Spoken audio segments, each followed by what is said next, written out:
Welcome back, YouTube. This is Two Kings. Today we're doing a reaction video. In this reaction video, we're gonna have a lot of people in their feelings, but us as the black folks, we really don't give a fuck. All right, let's get it. I'm visually impaired. Right, and I'm supposed to believe that? At 2:15 p.m. on a bright Thursday afternoon in Phoenix, Arizona, Officer Derek Collins made what would become the most embarrassing arrest of his 8-year career. The man he was pointing his weapon at wasn't holding a club or a bat. He was holding a white mobility cane, the kind used by blind and visually impaired people to navigate the world safely. Marcus Thompson, a 34-year-old software engineer who had been blind since birth, was simply walking to his favorite coffee shop 3 blocks from his apartment. Now I'm gonna say this. It doesn't matter what a black person have. He got a fucking cane, a walking stick, and they steady fuck with us, bro. When are y'all gonna leave us the fuck alone? How is let you know how powerful we are. This man is no threat. He can't even see you. And you still. Let's carry on.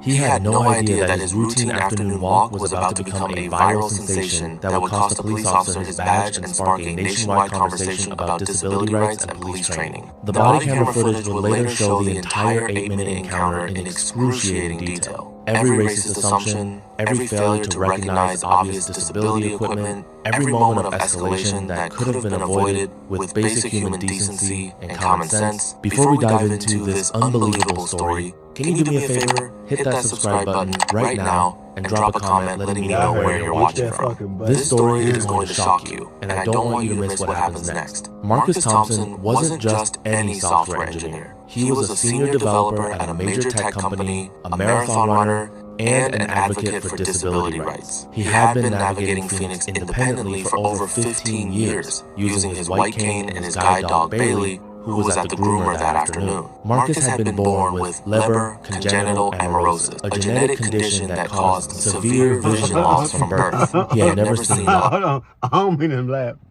The nigga said general. Yeah. My first thought, I thought you talking about. He said, it's not funny, but I thought he was like, let you know words could be misconstrued. Yeah, I thought something else, but let's get back to the video.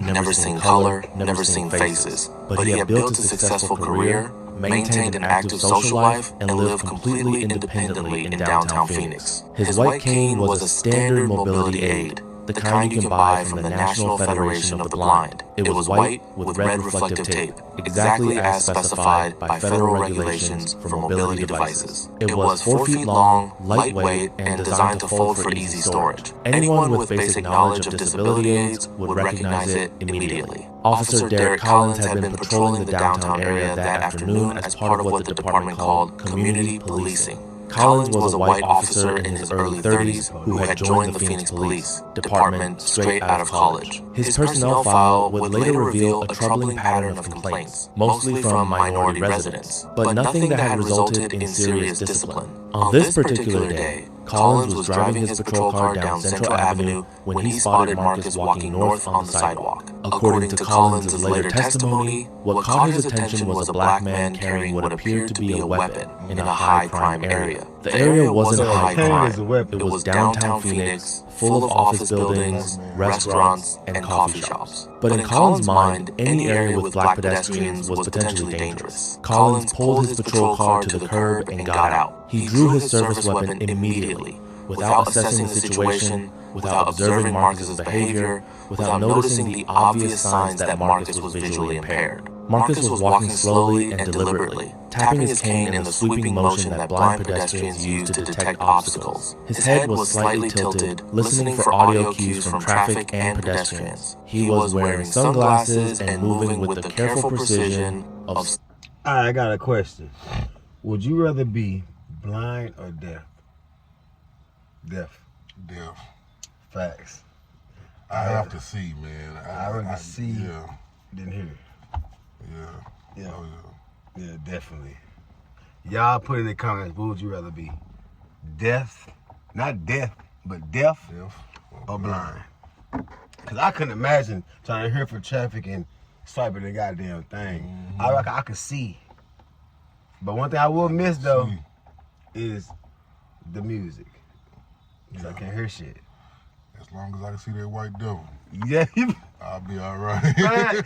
Facts. Someone who navigates entirely by sound and touch. All of these were clear indicators that Marcus was blind and using a mobility aid. Collins saw none of it. "Drop the weapon! Put your hands where I can see them!" Collins shouted from across the street. Marcus stopped immediately, confused and frightened. He had no idea what was happening or who was shouting at him. "What weapon? This is my walking stick." "I'm blind," Marcus replied, his voice calm but concerned. Collins crossed the street, his weapon still drawn, still convinced he was dealing with an armed suspect. "Don't play games with me. I know a club when I see one," Collins said, his voice aggressive and disbelieving. Marcus held up his white cane, angling it so the red reflective tape was visible. "Sir, I have a white cane. I'm visually impaired, right? And I'm supposed to believe that? Nice try," Collins replied. This exchange was captured in perfect clarity on Collins' body camera. The audio picked up every word, every inflection, every moment of Collins' refusal to accept obvious reality. Quick question for you watching.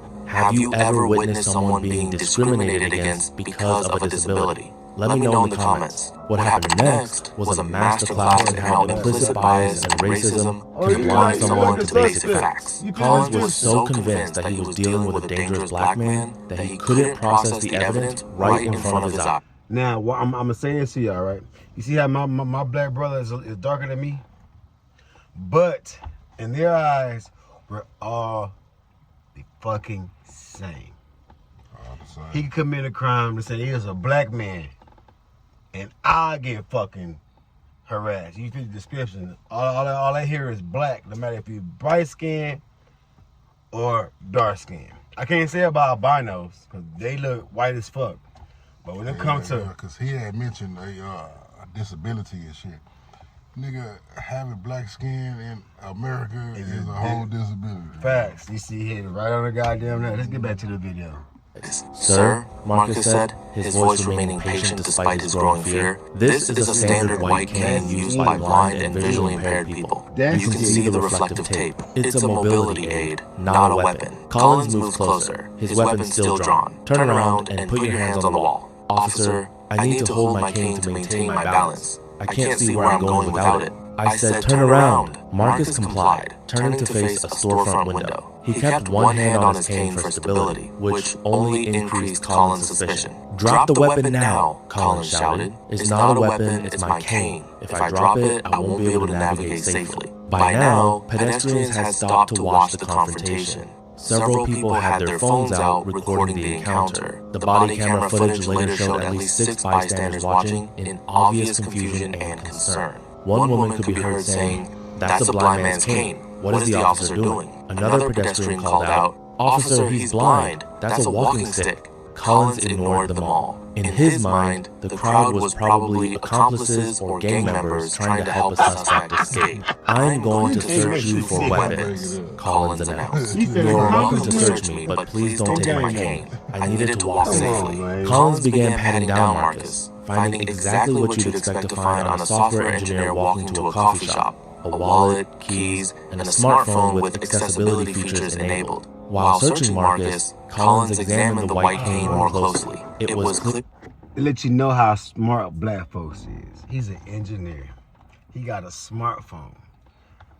And he's successful as a blind black man to know how to use a smartphone. Right. And he has, what they call it? The handicap accessible shit, to where he know what he doing on his smartphone. But you know y'all white motherfuckers is dumb as fuck. But y'all colonizing that. Like, make it make because y'all made it seem like he was going to unalive the whole block. Come on, with man. a walking cane. With a cane.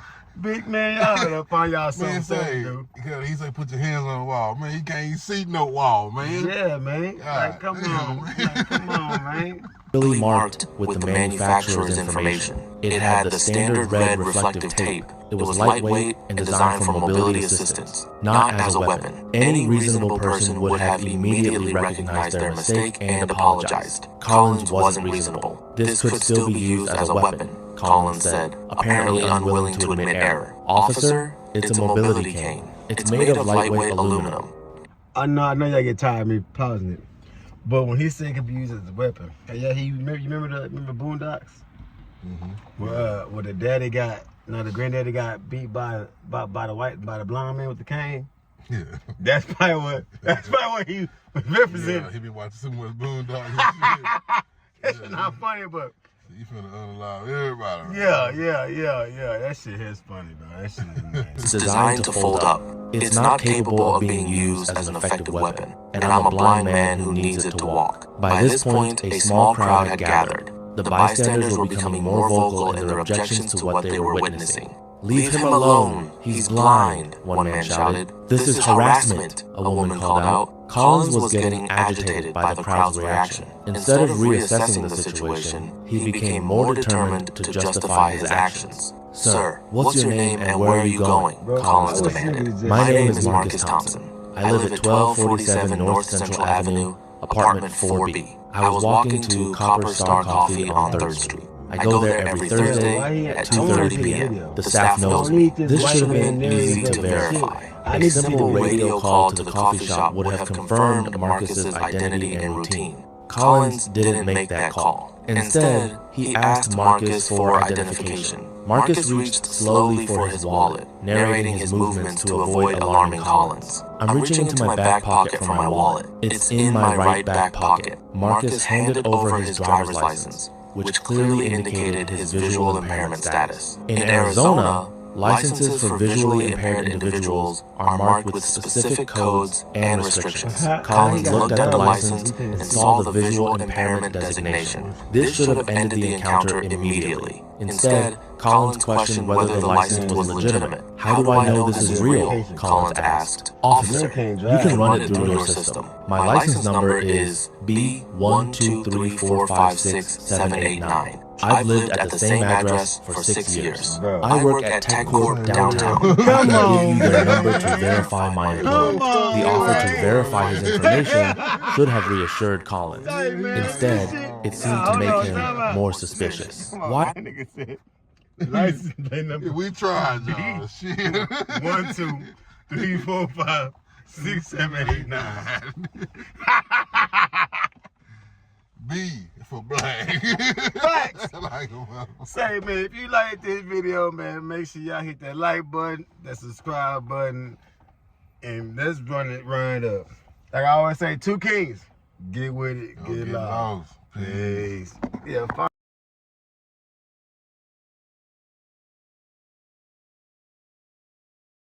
Why are you so eager to